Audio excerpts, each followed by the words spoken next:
général presque des victoires et celui de samedi acquis au Moustoir pour les Brestois, 1-1, pourrait très bien rentrer dans cette case. Le tout après une semaine agitée, pour diverses raisons. Si la frappe de Fabien Lemoine avait trouvé la lucarne de Gauthier Larsonneur dans les arrêts de jeu, les mines des Brestois à la sortie des vestiaires n'auraient pas été aussi apaisées.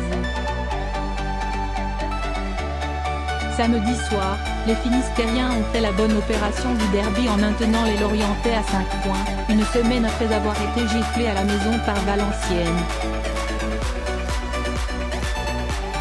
Il fallait réagir en terrain hostile, Brest l'a fait et se contentera largement de ce partage des points.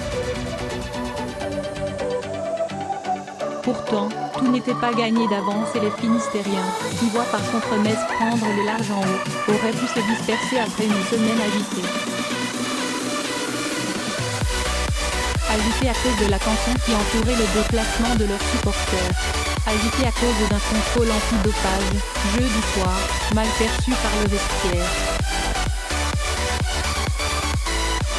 Vu de l'extérieur, la crainte pour les hommes de Jean-Marc Furlan était de dépenser de l'énergie inutilement et ainsi se tromper d'adversaire à l'aube d'un tournant de la saison.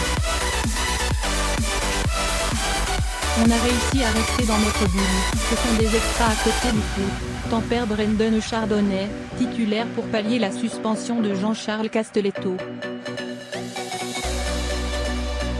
Ce sont des péripéties, on savait que le jour J, on serait prêt. Pour Michel Padovani, rentrer en Corse. Le stade brestois a fait corps, plus encore après que Michel Padovani, adjoint de Furlan, a regagné la Corse en milieu de semaine, alors que sa maman a disparu du côté de Loury.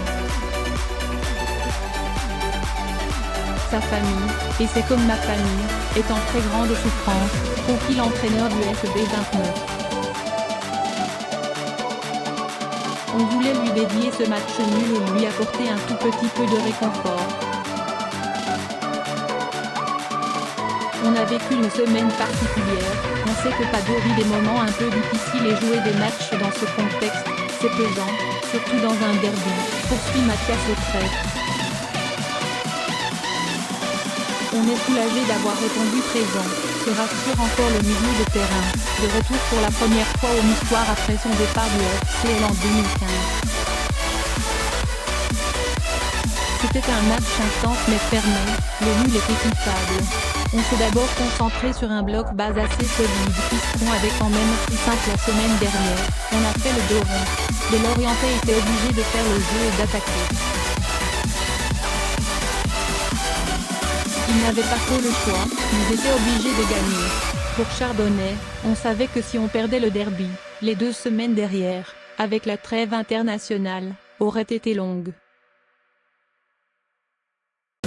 C'est vrai que si on prend ce but à la dernière seconde, on a mal à la tête pendant 2 semaines. Durant cette période, le stade brestois va pouvoir descendre un peu en pression avant d'attaquer la dernière ligne droite dès le vendredi 29 mars contre Clermont. Sans Gaëtan Charbonnier, suspendu, mais toujours avec cette avance confortable sur ses poursuivants. Bref, un point et une bonne opération.